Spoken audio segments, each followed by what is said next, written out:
ladies and gentlemen. Welcome to this week. Happy week before Thanksgiving. Yeah. I love Thanksgiving. Sports are going crazy. Kings got a nice win. Thanksgiving is probably my favorite holiday. Yeah? Yeah, probably. I mean, it's food-based. I think it's probably my favorite holiday, too, just because, like, Christmas is almost always a disappointment. We stopped doing gifts. Oh, altogether? Yeah. Just threw it out the window. Yeah. And I mean, it's just me and Mom anyways, so yeah. it makes it obviously a very easy decision to make. Yeah. But it's also, it takes all weird. Well, your mom's a gift anyway, so. Yeah, we just eat good dinner, and she cooks, and so Christmas is kind of nice now, too. But, you get, like, gift anxiety or something, or gift, like... Yeah, regret or I don't know. All of it's there's weird emotions around it, and I feel like if you have a giant family, which a lot of people do, and they'll do like the it's gonna sound racist because I might get it wrong. White elephant, black elephant. It's white elephant. Yeah. I've never done one of those, but yeah, you have a family of 30 people, which a lot of my homies do. You know, they have cousins and they all do it together. That's a little more fun. I think that takes the pressure off, right? Because then no one's choosing for you, and then there's no disappointment on either end. With a shit gift. Because gift giving can be hard if you're like, unless you're super close, I feel like. Well, yeah, this is we're opening a whole can of worms here. The thing that my wife's family does, and that's kind of, we've primarily, you know, even my folks before they passed, you know, would jump in with my in-laws for holidays. Christmas Eve, there's just too many people, and it's everybody brings one gift. And then it's all in a pile, and we pick a way to do it. Usually it's like youngest to oldest, whatever, and you choose one gift. And after last year, we finally had to make a rule of no white elephants, no gag gifts or whatever, because like you could put a lot of time and thought into like putting in your exchange gift and have somebody else pick something shitty. Yeah. And you bad. get something shitty and you're like, fuck this. Why did I bother? But then how do you choose a gift for like 30 people kind of? Yeah. Like a Starbucks gift card, but then that's not like that thoughtful, but it's something everyone could use. Right. Yeah, that gets weird. That's what I mean. Like if you really know someone, gift giving can be cool because you make it all special.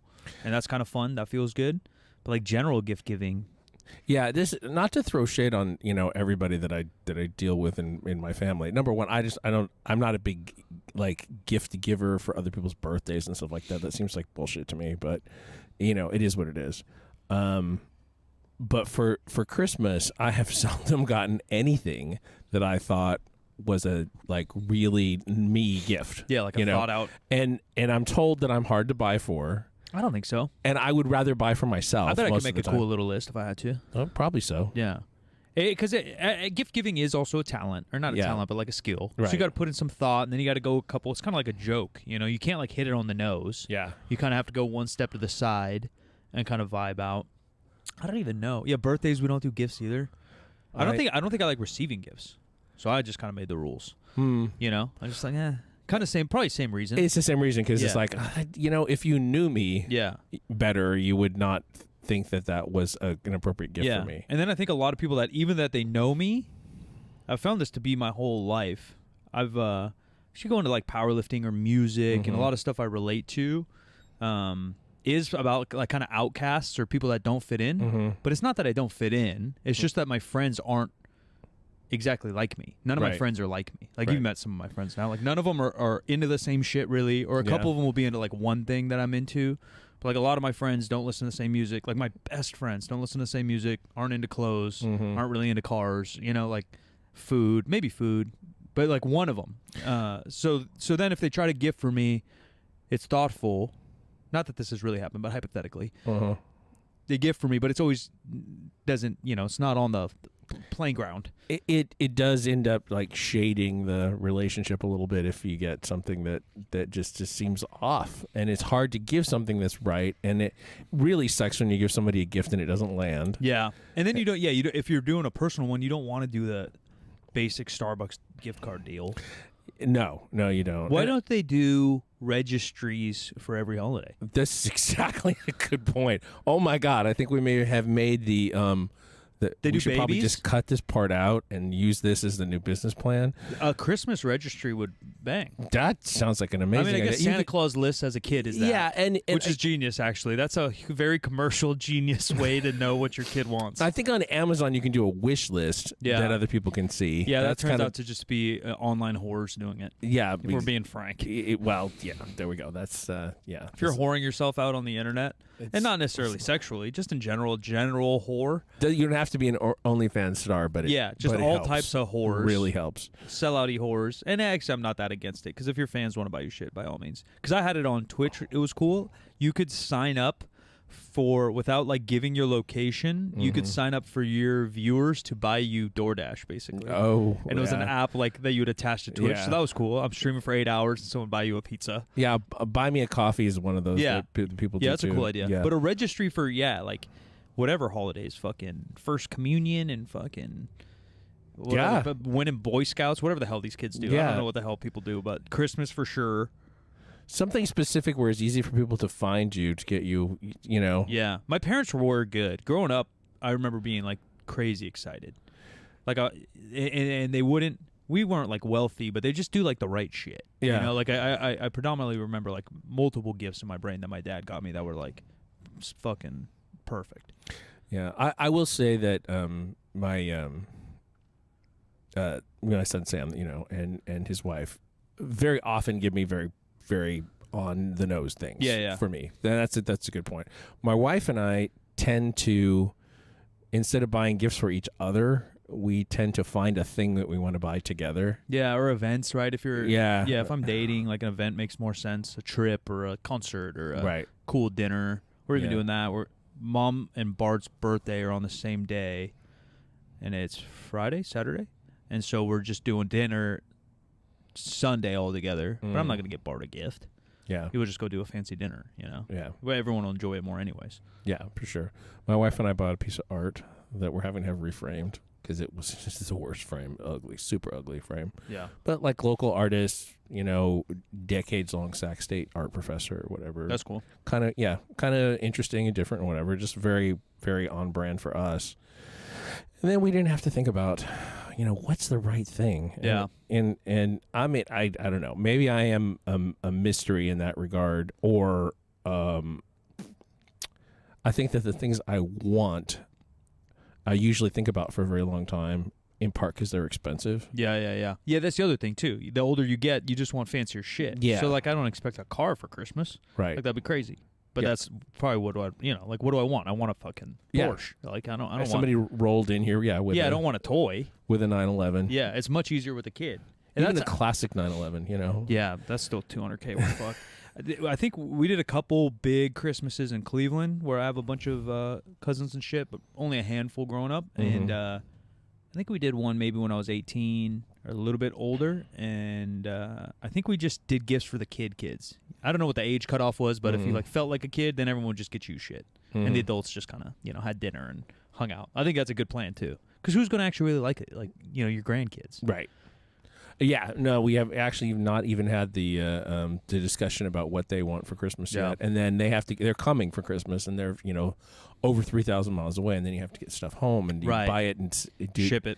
Yeah, exactly. Or we often just give my son the money and have him buy it and have it there, as opposed to, because the shipping is insanity. Yeah. I think we did that too when I was a kid. Maybe they give me a couple things there, but then my aunts would just send me stuff to Sacramento. I don't know. Yeah, and the bigger family you are and the more friends you have, you're just going to buy everyone shit. No, you just can't. You can't do that. You can't do that. And money-wise and just like energy-wise. Yeah. But it is a consumer world. I mean, Black Friday sales started 2 weeks ago. Yeah. Crack of November. Yeah, the first week of November, they put the tree up in the Capitol.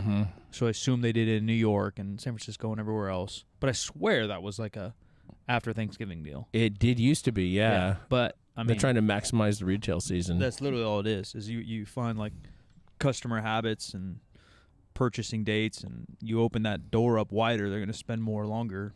Yep. Keeps the ball rolling. For sure.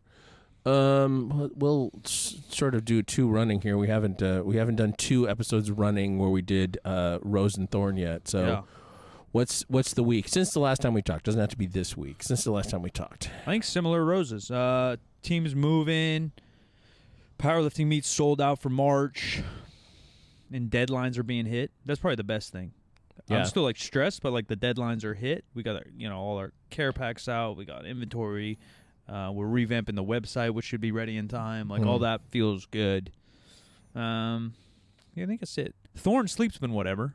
Oh yeah, yeah, but I don't know if it's change of season or stress or I'm still dieting, so lack of food always makes me sleep a little. Like you go to bed on like fucking 3 In-N-Out burgers, you're gonna sleep so good. Yeah, but you go to bed. Have you done the cottage cheese thing, or casein at bedtime? I did casein shakes back in the day. We're actually about to do a skit. I'll spoil it right here. I saw some kid on TikTok. This is unrelated in some senses, but I saw a kid on TikTok. He has like a bowl of ice, and he does like a pretty good acting job to make it look yummy. And he sprinkles bagel, everything bagel seasoning, on the ice, and just starts chomping on it. Oh my! So I'm gonna go. Kyle's actually bringing us ice right now, and I'm just gonna dump a bunch of protein on it and try to eat it. I'll probably throw up or spit it out. Maybe so. It'll be a good video. Because that's kind of like how it feels like I'm eating. You start to diet a lot, and you're just like, dude, I eat 1 meal a day. And that's it. So then I go to bed hungry. Yeah. Cottage cheese, I don't know. I only really like in lasagna, I think. Oh, really? Yeah. Like, I don't really like it by itself. Interesting. Another white thing, My mom made the lasagna with cottage cheese, but we use ricotta. Yeah. So, yeah. My mom will do both. But I just love lasagna, man. So I'll eat it either way. The super thin noodle, or like even like stuffed shells. They'll put cottage cheese or ricotta in that. Yeah. I'll eat that. Yeah, it just needs more shit. It's the same with cheese. I don't like I don't like a charcuterie board. I need it like on a burger. I need it on a pizza. I saw a meme the other day that says that charcuterie boards are Lunchables for millennials. They really are, and they seem to get popular like with that gen.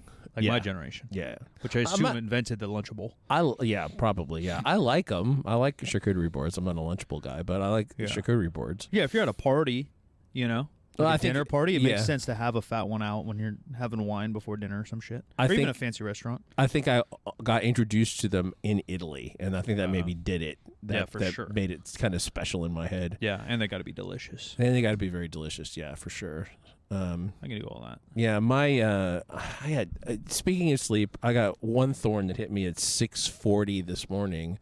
My wife burned toast in the kitchen while I was still asleep, and it set off the fire alarms. Yeah, that's the worst. And she's like, I get up and I'm like, number one, I sleep with earplugs, and so I'm hearing a voice. I'm hearing a woman's voice go on and on, repeating the same thing over and over again. I'm like, I'm in a dream, and I'm like, what the actual fuck am I listening to? Like, what's happening around me? Yeah. This dream is so fucking weird. And then I realized that there's actually beeping going on as well. And so I pull my earplugs out, and I was like, oh, shit. Like, the house is on fire, and I don't know what time it is. Yeah. But it's light. Now there's a smell. It's a little bit light outside. The smell hadn't hit me yet. I don't know. Anyway, though, I got out there. My wife was like, I only, it was only this done, and it's like black in the middle. It's like, yeah, because it burned. Yeah. That's why. Little flame. She said, yeah, I said, did you toast it with a forest fire? I mean, what the hell? But she apologized. And early wake-up call. The toaster has not apologized. That stuff makes actually. I remember because you have like so many fire drills in high school and shit. Yeah. Growing up, it was Henry actually. I think who you met. He burnt the fuck out of some popcorn, and I think the sprinklers went off. Like the whole school went crazy one day, and we're just like, his dad was even the principal. Maybe not at the time, but his dad turned out to be the principal. Burnt the shit out of this popcorn. The whole school's freaking the fuck out over some popcorn. But yeah, I mean toast, popcorn, microwave shit. Yeah, it'll smoke like crazy. Oh yeah. Rolling back to what you were saying earlier about your friends. All of the friends your childhood friends that I've met are fucking cool people. Yeah, I really great. like them. They're great people, and slowly migrating back here, which is wonderful. Not all, but a few. That's great. Yeah. And the other thorn is like the shower head that I just replaced like 2 months ago when the men's bathroom was busted. Now I don't know what happened. I don't know what people do with these things. They're getting freaky. I don't even know. I mean, maybe we're gonna have to go not handheld because maybe there's getting a little bit too much activity with the handheld. Yeah, who knows? You can't put security cameras back there. We'll end up on some drama page. Oh my God, you have seen that, right? I've just heard about it happening multiple times. But Well, I assume that happens everywhere. What happened recently? I didn't know that. It But was a women's only gym. This guy had a and the women's guy runs only. it. Yes. Even that's already a red flag, Yeah, right? that's red flag number one. Yeah. Yeah. You really want it. Yeah, you don't want a guy to be involved in a women's only. Even gym. though that's probably the norm. Like Probably who invented so, curves was but- probably a dude. probably so. Pervert. But yeah, he had a mop bucket in the women's restroom. He claims that people were stealing things out of the bathroom. So your camera's So your he- number one? Yeah. So he hid a camera in like the mop. Yeah. And of course it was pointed right at the toilet. So you Well, know. then just take valuable shit out of the bathroom. yeah, that'd be a Yeah. step, right? I mean, toilet paper for heaven's sake. So what are you keeping in the bathroom that's so? Yeah. Yeah, and let it get ripped. I mean, even at the commercial gym I worked at was not in the greatest like area, and we had a cabinet full of all the cleaning supplies kind of outside of the bathrooms, and they get stolen all the time. You go back there and all the Windex is gone, all the toilet paper. But like You what do can't lock that stuff. I mean, Yeah, but and what are you gonna do? You know, like they're not stealing a computer and yeah. shit's gonna happen. You're at a huge commercial gym with people everywhere. You're gonna get fucked. I mean, even here, I'm sure shit's got stolen that we didn't recognize. We heard there was I don't know the official term, so don't flame me, folks, but homeless man. I've been corrected with all the emails I write to politicians in the city and shit. They correct the term I use. Experiencing homelessness. Yeah, it's even crazier than that, the term they yelled at me. But anyways, rumor has it there's a homeless man stomping around town with a couple of our hats on and shit. So who knows? Neato. Who knows what happened? Probably. Yeah. Maybe. Oh, did he? Oh, well then that's why. But I've heard from multiple members. Seabass gave it to him. Because I had other members like hit me up like, yeah, man, there's still this dude in the corner with your hat. I'm like, I don't know, bro. Yeah, he's cold. That's true. Free marketing. I guess. Yeah. The homeless love us. Yeah. So do I have a rose? I don't know. I'm kind of looking forward to the holiday. And Yeah. Came quick, man. This was a fast year. I probably say it every year, but it's maybe my fastest year yet. Maybe, I don't know. For me, it seems really long. Yeah. It seems super long this year because, like, I was in Europe for a month this year, and that seems like it was a long time ago now. Yeah. A lot happened in between. Yeah. Yeah, I feel like that's the balance. The brain's so interesting because when a lot happens, it can feel very long, and when a lot happens, it can feel very short. You know, because it obviously speeds up time when you're busy, but Yeah. I think I'm kind of in that zone. I don't know. Yeah, it felt quick. And then you start thinking about Adam Sandler and the movie Click. Like, fuck, dude, how much of this life am I living? What's that face? You never seen the movie? Click? Because he's just running through life, not paying attention, like not living in the now. And life just keeps fast forwarding and fast forwarding. That's the whole moral of the story. That life Moves too fast. Yeah. pretty fast. Yeah, and you need to tap in and like enjoy it. The Go watch Click again, dude. You'll go cry. end of Ferris Bueller. I don't know if I've seen full of all of it. It was a movie that was like floating around on like TNT and shit as a kid, so I'd watch bits and pieces of it. We may have to do that one as a Yeah, I don't know if I watched as the whole thing. a generational thing. What's the guy's name? Super famous? Matthew Broderick. Yeah, Broderick. Yeah. So have you, without getting into the specifics of the meet or the lifter Yeah. and anybody but Garrett Fear. Yeah, I heard someone squatted high, Yeah. but I didn't watch the squat. I don't know why. I did watch the squat and I it maybe was just high. stopped caring. I don't know. I saw shout out boy Dan Bell, maybe the best powerlifter of all time now, but Dan Bell posted on it and agreed. Yeah. I saw the drama running around, but it's happened so many times, and I feel like if we got side shots of any meet ever, we could do that. You know what I mean? Like, there's always critique after IPF Nats, either the judges being too strict or having favorites, or even at Arnold when we were there, I heard rustling in the crowd about like, man, they're making so and so hold the bench so long. I'm like, do you think they really have it out for Timmy? Like, no one gives a fuck about Johnny Nobody. Like, I don't think that the judges, depending on the Fed, some no offense, folks, some are just like so old and out of tune, they don't know who these lifters are. It's not like they're on Instagram all day, Yeah, I think that they get caught by inattention. I think that they it's lose hard. focus. Yeah, it's hard. It's like a slow ass sport. Like when you're reffing basketball, I've reffed a good amount of games in my time, and like you're literally jogging and you're locked in because you're like part of it. You're dodging balls and you're fucking talking and you're talking to the players. Hey, watch that hand. And, you're literally like almost a player. Where powerlifting, you're just sitting there staring at a wall. It's like literally watching grass grow. So I 100% understand them getting bored. This high squat, that was the thing, right? It was a record? Not even a record? Yeah, whatever. No, and it doesn't really matter. The issue is more the reaction. And like, really what I want to ask is like, is it fixable? And how are we supposed to think about records, squats, whatever, across federations? This is USPC. So that's what I was going to bring up. If I'm, a noble powerlifting analyst, like a young Garrett Fear who cares very much about the sport, I might not even comment on it if it's not in like one of the feds that are legit. See, that's my question. Yeah, that is my real question. Like, do we care if it's not in a federation that we know has good judging? Because that happened for a while. Was it RPS, the Green Fed? I feel like when raw powerlifting started just crush numbers, Kevin Oak and Lillibert, everyone's crushing numbers. Then the RPS was like the only main one running meets out on the East Coast, and they were the USPA was starting to get there, and we had a couple meets, but it was really USPA dominant with the Dan Greens and the Jeremy Hamiltons, etc. And then the East Coast would have the RPS, and the judging just wasn't up to the same standard. So like all these records are getting broke left and right. And they're all on a different standard. Yeah. But that's been the issue the whole time, right? Like I think this one is in a monolift where a lot of people now are starting to walk their shit out, whether it's WRPF or not. But I mean the gold standard is the WRPF and the USAPL/IPF. So if I'm commenting on it, I'm simply saying, okay, you're your best in your pond right now. Come to the WRPF Pro, whatever's next, and do it again. Yeah. Right? If that guy's my competitor or if I'm an analyst, that's like the same thing. Like if some guy's going absolutely crazy in European basketball, ESPN's going to say like, that's amazing and you're really good, but it doesn't count till you get here. Like come to the NBA and let us know, and that doesn't really happen. Like even the Kings just, signed the European MVP, I forgot exactly what league, but maybe Italy. I forgot, but he's on our team now, and he's doing okay.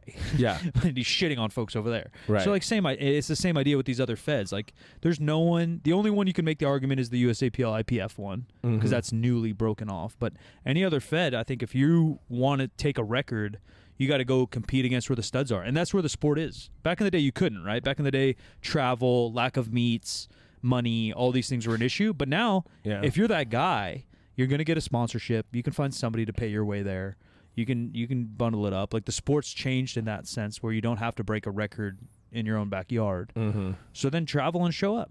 That's all I would say, rather than like calling out a high squat is. Yeah, I mean, that it needs to be done. It needs to be done because Garrett is an analyst. Like that's kind of his gig in this thing, right? He's the Stephen A. Smith or whatever the fuck of powerlifting. Right. So. I might not always agree with Garrett, but I'm always going to support him because he's doing a hard thing. Yeah, and he cares.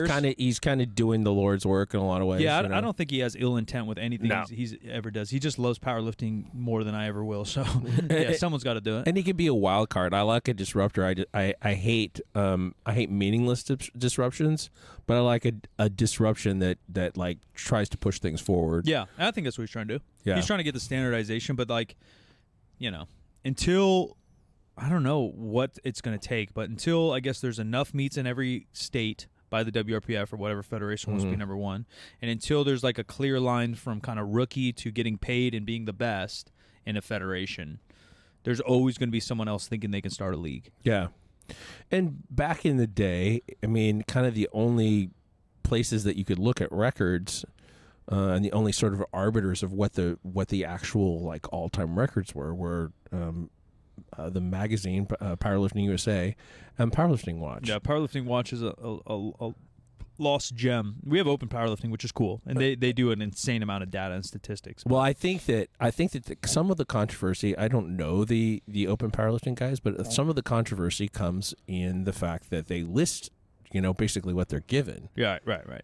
And which I think if you're doing stats is what you have to go by. I think so too. Yeah. But if they got white lights, you got to take it. Yeah, but that hypes it up because like it's legitimate because it's on there. Yeah, and you have to, as a discerning consumer of like powerlifting judging, you have to know that sometimes it's going to be BS. Yeah, I think we need a little UFC type shit, you know? Get a little Twitter fingers, and whoever, what weight class was he, 275 or something? Something like that. Whoever that fucking other 275 is, I'm on this dude's ass on Twitter. Yeah. You know? I think that's what the sport kind of needs. One, a little bit of hype. It doesn't have to be negative, and it doesn't have to come out to fucking slashing tires and fighting, but, you know, let a little competitiveness come out. If I'm a good 275 or even a top 5, I'm probably chomping at that guy.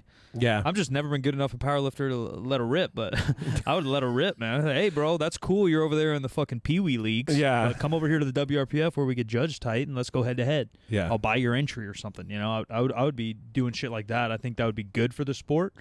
Russ Swole and that kind of squad's one that talks about it a lot too, and I think Garrett as well. Where like, not that you need shit talk, but you kind of need storylines, and storylines only really come with like off the field drama in a sense. Yeah, adversity of some kind. Yeah, competitiveness. Yeah, you need a stuff. rival in a way. Right. And if no one's, you know, you can all be friends. You can grab a beer afterwards. I don't give a shit. Or, you know, say in the leagues like that too. You know, like LeBron James and Kevin Durant are buddies, but they're going to talk a little mess, you know, and they're definitely going to try to win. Yeah. Kevin Durant came out recently, which is an interesting quote. I think he said, because the biggest knock on the NBA now is maybe similar to the powerlifting in the West Side days. Guys would fight and, you know, hate each other. And NBA too. You know, there's numerous videos of Jordan shoving guys and talking shit where they say now because of the internet age or maybe the soft generation or whatever that they're all friends. Mm-hmm. And Kevin Durant, I think it was literally last week because he played LeBron, and they're smiling and high-fiving after the game or whatever. People talk shit on that, say, yo, like Larry Bird would never, you know, Jordan would never. And he said, oh, what you guys don't know is that friends actually want to win more. That makes sense. Which I see at A side. I don't know if I was ever like that. Because there's, you know, you grow up playing basketball long enough, you're going to see the same kids everywhere. Right. Whether it's college or leagues or charity tournaments or whatever. And so there's a couple guys I would become friendly with that, you know, you'd give it a mutual respect, but game recognized the game. Yeah, kind of. But I don't know if I don't know if my friends on the other team, if I want to beat them more than a guy I hate. Hate's pretty powerful, man. You guys go watch episode 3. You know, Obi-Wan will fucking show you. Hate's powerful. Yeah. So I don't know about that in powerlifting, but if I'm whoever 275ers or whoever this dude is, I'd call his ass out right now. Yeah, it's a couple of other things that Garrett said that I agree with. Like he said, if somebody gave me the white lights, I would take them too. Yeah, you can't always blame the lifter, even though a couple people have denied world records based on bad performances of their own. I forgot who that was, but a couple years ago, someone squatted a world record and said, nah, it wasn't up to my own standard. But the only thing, too, and obviously I'm not on their strength level, so I can't say, but there are lifters that do it consistently. Is just like if you train to standard, you'll compete to standard. That makes sense. Yeah. You know what I mean? So, like, why are you having this moral standard issue with what white lights you given if you know you lift good? Yeah. Yeah. You know, like, yeah, you're always going to be nervous to hit depth, but like, I feel like it shouldn't be as much of a conversation as it is. Just train better. Yeah. Train more standard. I mean, we see it in here all the time. People squatting high as shit, and I'm like, well, good luck at your meet, you know? Yeah, and that was obviously the big thing with the geared era is that it was really hard to squat to depth, period. Let alone it would take so much out of you if you did it in training. Yeah. But then doing it on meet day, you would try to sort it down there and kind of rely on the fact that somebody was going to give you a gift, and that's you just two judges at least would give you a gift. Yeah, the sport's obviously it's almost just a different sport, but yeah, you're just hoping to stand up, not die. Yeah, exactly. Yeah. We're like raw. I mean, if you're raw, especially with sleeves, let alone wraps still, you can be so consistent. You know, there's just so many less factors than a squat suit. So just fucking squat normal, and how the sports progress. You know, they're going 9 for 9. You know, they're coming well planned out. They're not coming in, you know, on a coin flip. And the same with regular sports. You know, it's just grown. You're not going into an NBA game championship and shooting a shot you've never shot before. You know, you're doing shit. You don't throw a curveball all season. Now you're in the World Series. And you're like, I'm gonna let this one rip.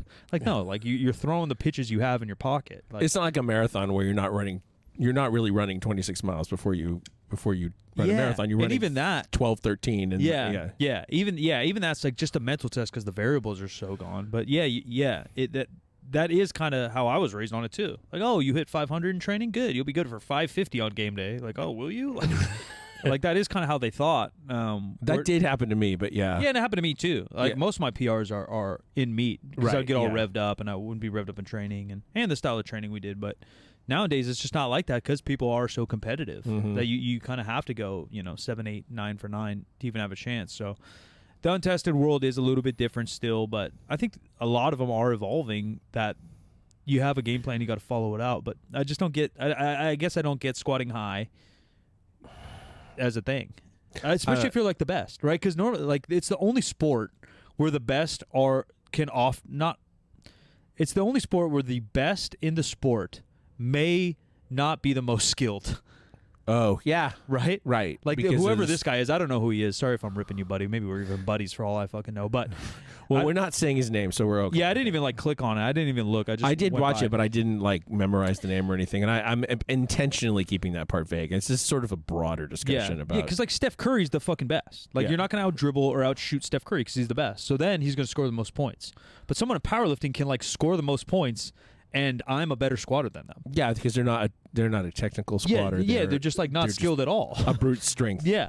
They just have genetics or steroids that other folks don't have, which is weird. Maybe that happens in football sometimes, but it rarely happens in any sport. Baseball definitely won't happen. You have to be the skilled. You have to be the best to be the best. And in this sport, you could be the strongest and be the worst. You could be very unskilled, untalented, unexperienced, uncerebral about it all, and somehow get a world record. Yeah, I used to say never follow a freak.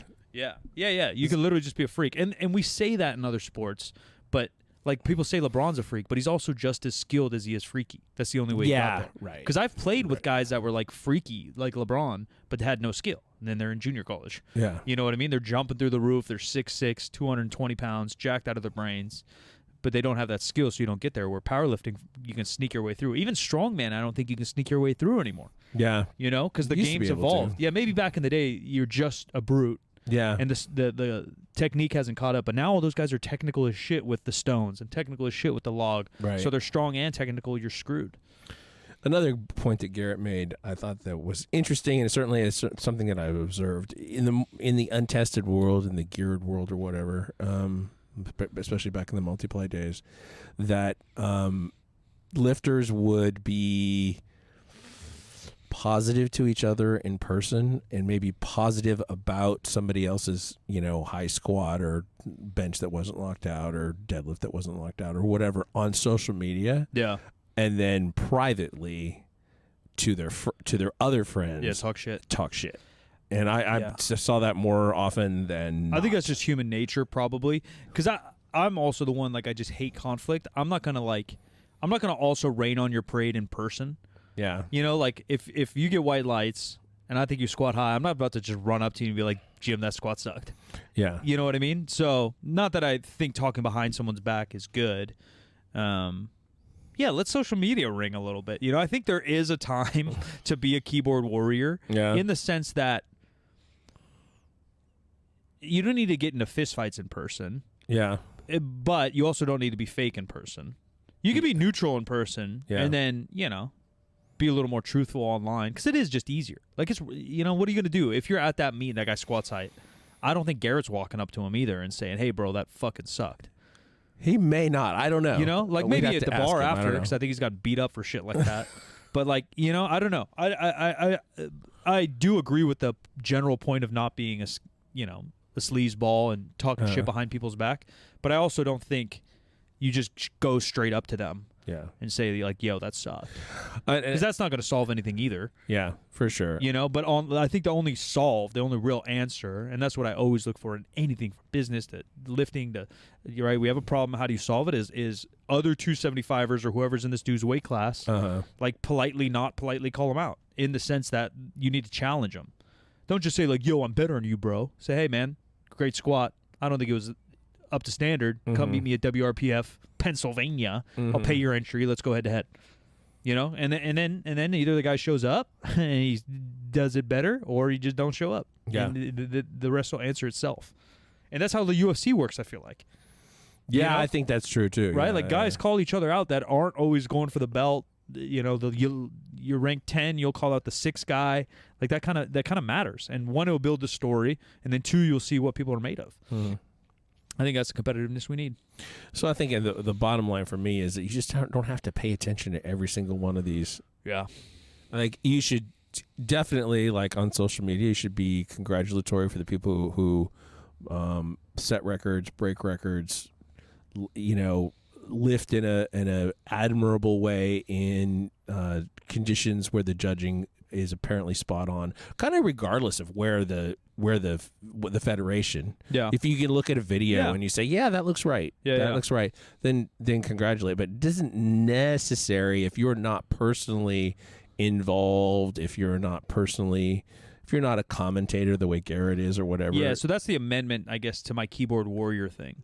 Like, you gotta have skin in the game. Yeah, exactly. Like, Garrett's been to every meet on the planet. He's memorized everyone's PRs that's ever lifted a weight in their life. Right. Like, Garrett's got more skin in the game than most as a competitor, but definitely as an analyst.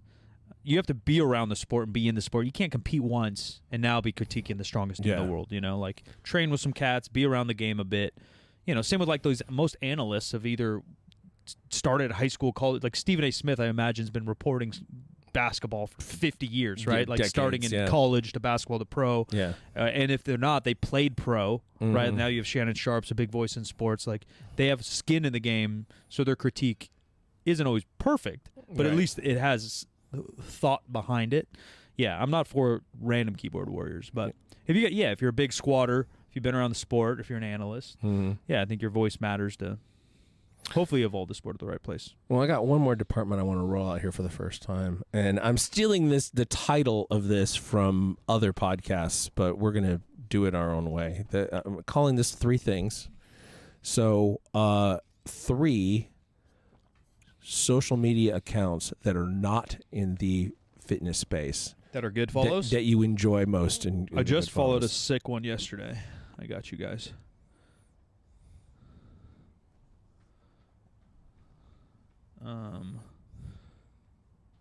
This one, I think I don't know where I stole it. Maybe on my Discovery. Non-fitness, you said. Non-fitness. Sometimes I do feel like a gatekeeper hipster that I don't want to share, but I'll get over it. Star World Lab. Okay. And they just do like crazy shit in the world. Just like anything from there's like a new island that just formed in the Pacific. Did you see that? No. So some volcano went crazy and literally formed a new island 620 miles south of Tokyo. So it does stuff like that. Or Kanye West built a whole studio in the middle of nowhere, Saudi Arabia, in like some oasis city. They post about that. Yeah. There's like these fucking blue Java bananas. Just like crazy. This is the texture. Oh, those look really weird. It says the texture bananas. and flavor is vanilla ice cream, and it's a natural fruit. So it just posts like crazy kind of mind-bending type shit. I really like that. I'm trying to think of another good one that I have recently. I follow a lot of dog ones, like rescues. Kind of makes me sad and not sad. Mm-hmm. Let's see another one. A lot of them are like fashion-y too. If you guys don't know who Meow Wolf is, Meow Wolf's a decent follow. Meow Wolf is like a artist, but they put on like interactive exhibit museum type things. And so he has some really trippy art direction-y posts that are really cool. If you guys have heard, I think is it Area 15, Area 51? Area 51. No, like the exhibition. Oh, exhibition. I don't know. I think it might be Area 15. It might be Area 51 too. But it's basically like a super interactive, like in-person, almost video game treasure hunt you can do in this crazy-looking building. And that's him. That's in Vegas. I forgot what it was called. But yeah, Meow Wolf would be another good one. What's another good follow? I'm just scrolling around like crazy.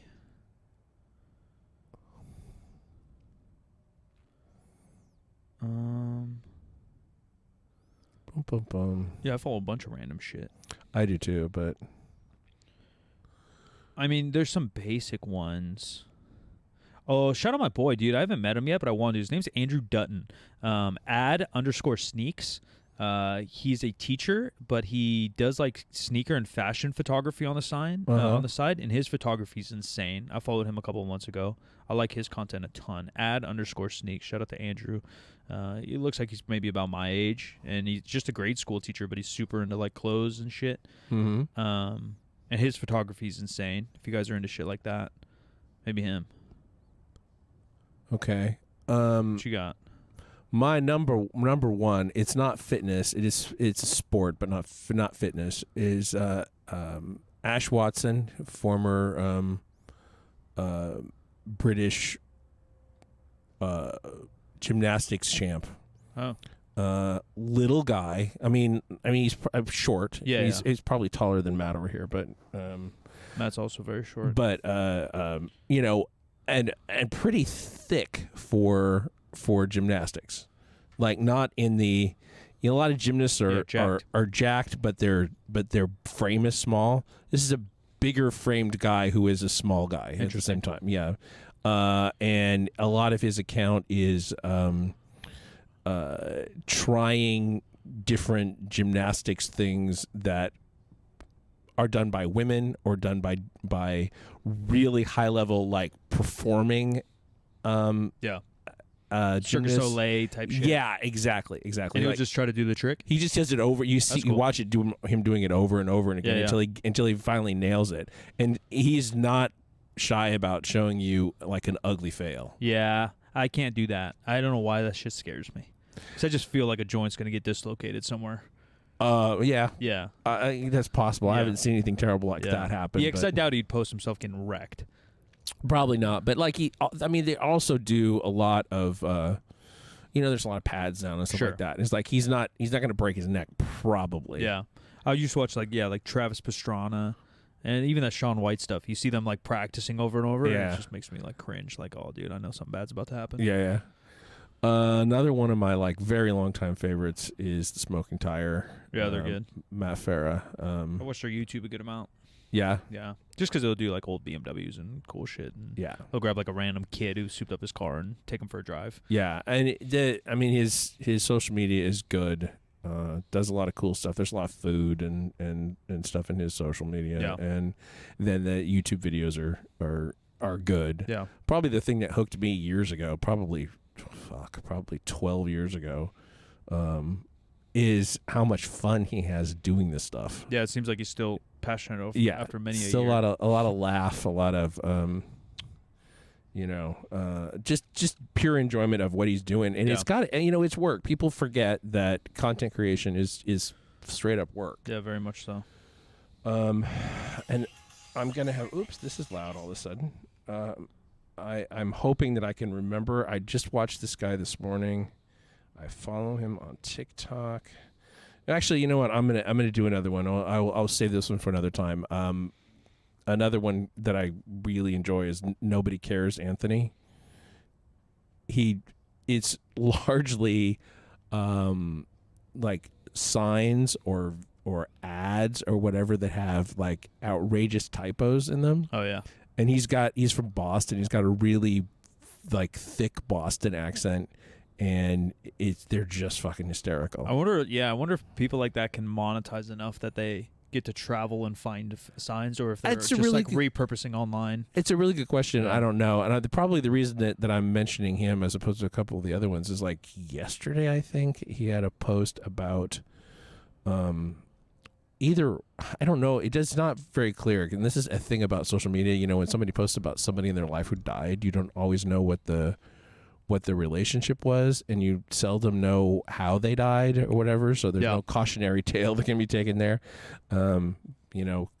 Accidents and cancer seem to be like the leading causes if you actually hear something. But I think he was supposed yesterday that he lost a girlfriend or wife or whatever like 6 years ago, and it was a very sweet, sentimental post to show you that the person has more than what you're seeing. A little out of his norm content. Yeah. And you just, obviously, if you're a human with empathy, you resonate with that. Yeah, can start to relate a little bit. Yeah, but generally, they're so like laugh out loud funny. Yeah.